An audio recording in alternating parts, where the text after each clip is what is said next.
Welcome, my beautiful minions. This is See You Next Time. And we're back once again with the ill behaviour.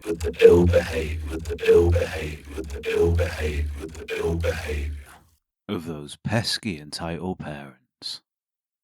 You might sense a little deja vu as we're faced with another racist bus Karen!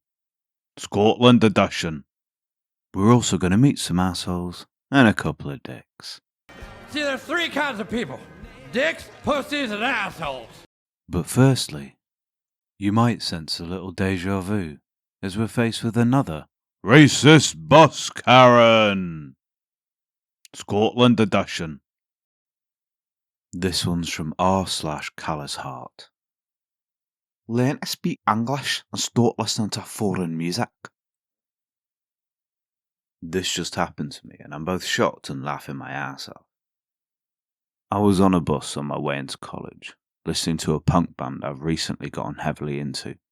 A band from Brixen in the German-speaking region of South Tyrol in Italy called Freiwild. The bus is fairly packed, so I'm right at the front at the bit where you'd park a pram or a wheelchair.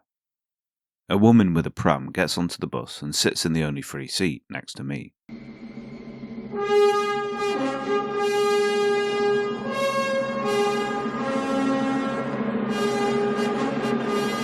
Da-da-da-da! Racist bus Karen! She looks down at my phone, why I still can't work out, and sees that I'm listening to a song called Sieger stehen da auf, wo Verlierer liegen bleiben, roughly translated, rather aptly, to winners stand where losers fall, and yanks one of my earphones out. You live in Scotland? Stop listening to your shitty Polish music. God, all you fucking Polacks are the same, refusing to be decent citizens and speak English. This is why we voted to leave the EU, so we could get you fucking spoons out of here. Scotland didn't vote to leave the EU, but I digress. I'm Scottish, born and bred. Apart from a week in Amsterdam, 2 weeks in Morocco, 3 weeks in the States and a week in France, I've stayed very much in the UK my entire life. Never been to Poland, or Germany for that matter. I eventually had enough of her bullshit, so I tried to put her in her place. This is German music. Also, I was born here, to Scottish parents.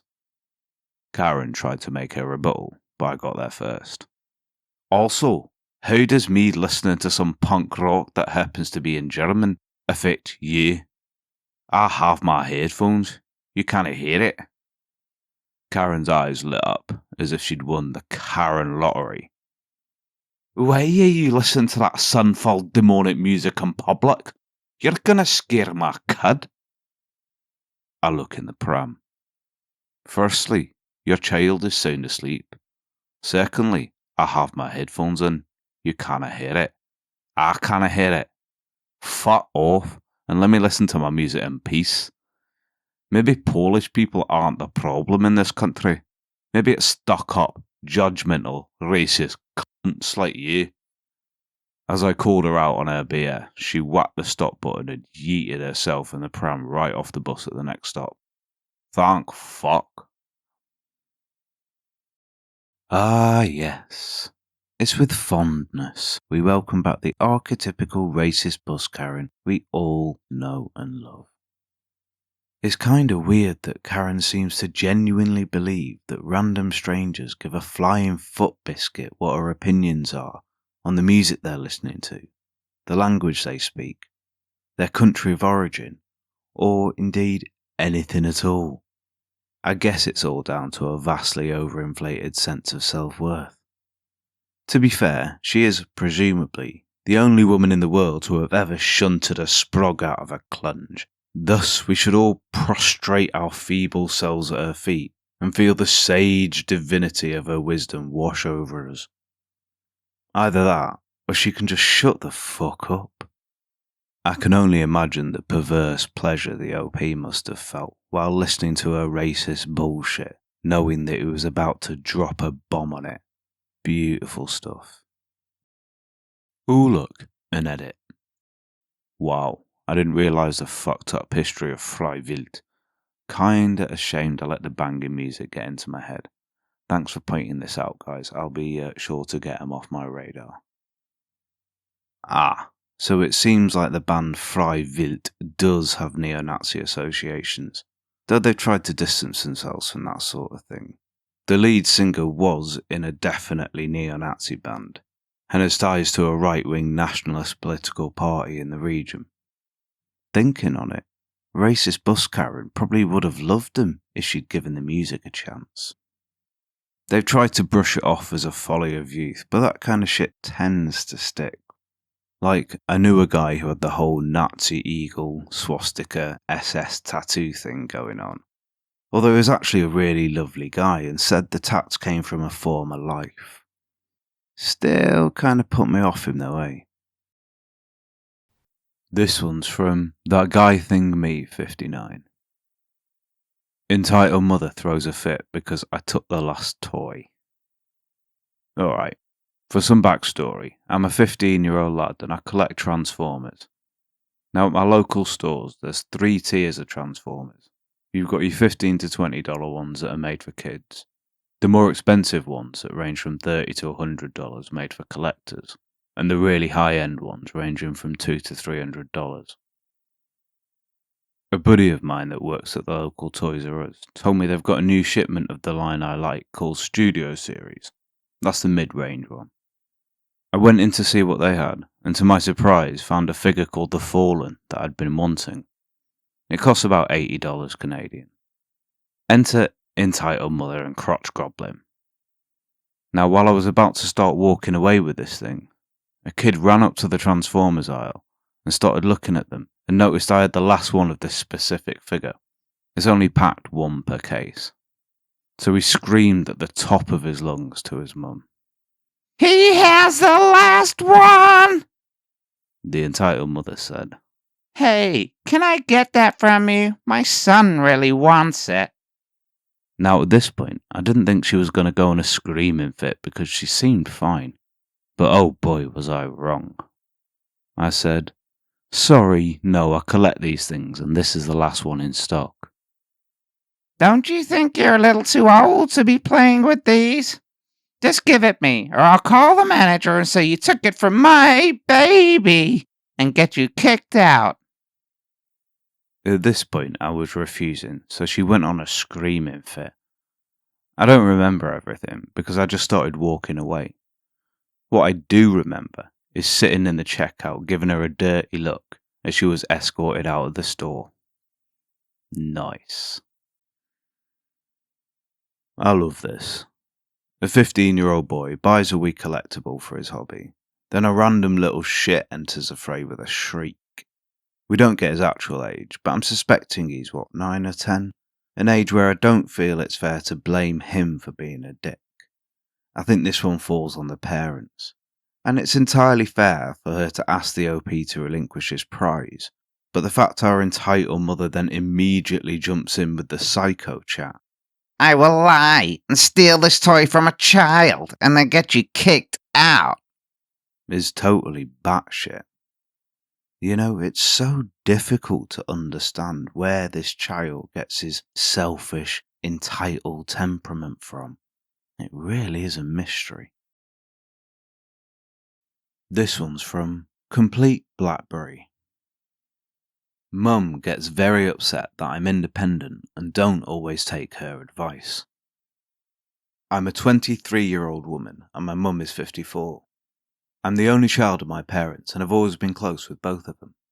I graduated college in May of 2022 and started dating my current boyfriend in April of that year.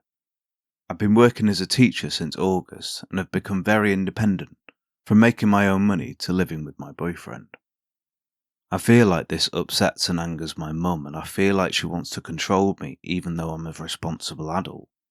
Since October, I've had a plethora of medical issues which still haven't been resolved. I asked the surgeons back in November if seeing a specialist would have been beneficial, but they didn't think so at the time, so I followed their orders. The whole time, my mum was very opinionated about the whole thing and has always lacked trust in doctors for whatever reason. She was upset and still reminds me to this day, despite it being March, that I should have advocated for myself more and seen the specialist, constantly making me feel bad about it and how I prolonged any healing. I explained that I obviously can't go back in time and have to make the best of the situation now, but it's never a sufficient answer. Another thing with her is drinking. My boyfriend, who's 27, and I are clearly of legal drinking age and like to enjoy a drink or two with our meals. Neither of us, nor any family members, have struggled with alcohol or made any poor decisions regarding drinking. She constantly grills me about how she doesn't see the need for us to have a drink so often, and has even said the same to and about my half-brother and his wife. She tries to say that drinking is impeding me from healing from my medical issues, despite getting a green light from the doctor. Today, I explained to her how she does not have to understand or support every decision I make. And back in January, I asked her to please only give advice if and when I ask for it. If I don't take it, she gets frustrated, passive-aggressive, and says, "No one cares," or, "I know, I'm the butthole," about her and her opinion. She even started crying because my grandparents and brother don't always take her advice, that she gives without anyone asking, then took that out on me too. She told me today she is going to give advice and her opinion regardless because she's my mother and can, and tried to make it seem like I said they have not supported me whatsoever. Once I stood up for myself and told her that I don't owe them an explanation for my decisions and assured them that I'm responsible, she hung up. I'm at a loss right now. I'm sure she thinks that because I'm 23, have a job and a boyfriend who is older, that I think I know it all. But I'm tired of all this. Any advice from anyone experiencing anything similar? Seems to me like entitled mum is feeling that she's losing control, for want of a better word, and perhaps is struggling to deal with the fact that her little girl is growing up. Believe me, I get how frustrating the mum's attitude is. Even though it sounds like it's coming from a place of love, being constantly spoken to like you're a fucking idiot who needs to be told exactly what to do all the time is infuriating. The fact is, she's unlikely to change and she's pretty much said exactly that. My advice would be to just deal with it. Take her advice seriously, however much you want to dismiss it just because it's coming from her. Side note, if you've never made any poor decisions related to or under the influence of alcohol, my hat goes off to you. But yeah, do take control of your own decisions without indulging in confrontation. You'll both have to kind of grow alongside each other. Just as you'll have to put up with her bullshit, she'll be forced to reciprocate if you're calm and considered in your actions. That said, I suspect the calm and relaxed manner the OP's portrayed herself as using doesn't come across quite that way in person. And I get it, family can push buttons like no one else on earth, by way of the fact that they're the ones who installed them in the first place. This one's from Desk 2118. This story comes from my cousin, who's currently a freshman in high school. At my cousin's school, there are two boys who are friends. We'll call them Evan and Oliver, and they're both 14. Evan and Oliver went to different middle schools in the district, but now go to the same high school. My cousin went to middle school with Evan, and has described him as the worst kid I've met. Evan is a bully who would constantly get into fights, including by blatant instigation. He said Evan would constantly instigate the athletic boys at his school, including by calling some of their favourite players slurs. He says Evan is now known for vaping and proudly displaying his ankle monitor. He says Evan's parents are good people who always let the school discipline their son, but don't know how to handle him anymore and have tried everything from grounding to therapy and anything else they could think of. This year, Oliver became friends with Evan through the Dungeons and Dragons Club and the chess club at their school. Oliver quickly began participating in bullying with Evan. They'd make fun of kids with lower grades than them, and act superior for their nerdy interests. Recently, they were playing a game together on live with another boy at their school.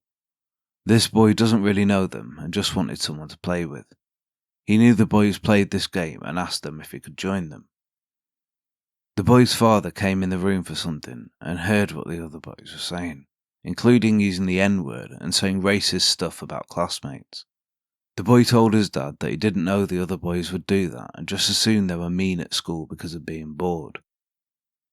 Concerned about what the boys were saying about classmates, the father emailed the school and told them what had happened. His son gave all the details. The school looked into it and found instances of them using dog whistles to put down classmates. The parents of both boys were called in to discuss what had happened.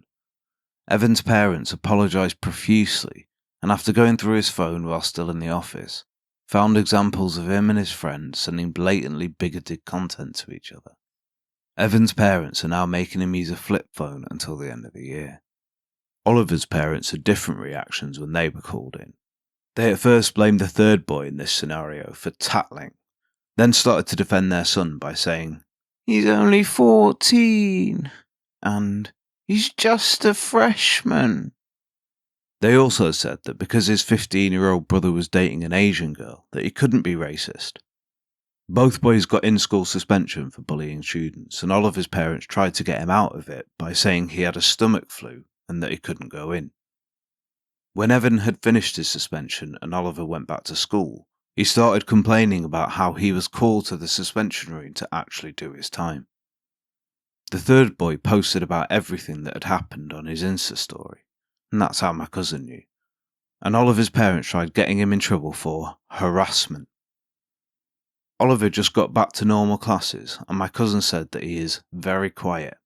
Hopefully that means he learnt his lesson, but with parents like that, I doubt it. Well, doesn't Evan sound simply delightful? Especially since he's now known far and wide for vaping while wearing an Asbo ankle tag. That said, it seems like his parents aren't complete tools and have given him a well-balanced bollocking alongside a flip phone. Times really have changed though. Looking way back through the mists of time to when I was 15 and but ankle tag high to a grasshopper, having a Matrix-style flip phone was the height of cool. Oliver's parents, on the other hand, seem like those effortlessly tedious people who are utterly insistent that any spawn of theirs must be perfection personified, and any indiscretions are clearly the result of their perfect little angel being led astray by those nasty, brutish thugs. And look, his brother is dating outside the purity of the white race. We can't be terrible people who've raised a wee little shit. He's been harassed into it. I digress. Point is, they're all dicks.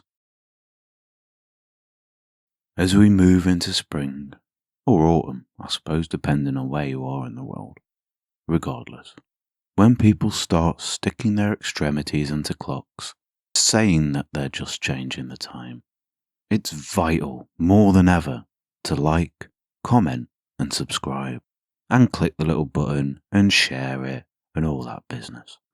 Perhaps you'd like to adopt a cat so you can dress it up like Dr. Frankenfurter and do the time warp, you weird bastard. And remember, most importantly, the world ain't all that bad. I'd even go so far as to say that there's a few special people who are basically fine. They're not as good as cats, though. Cats are pretty awesome. And I, for one, welcome our new furry, purry overlords. See you next time.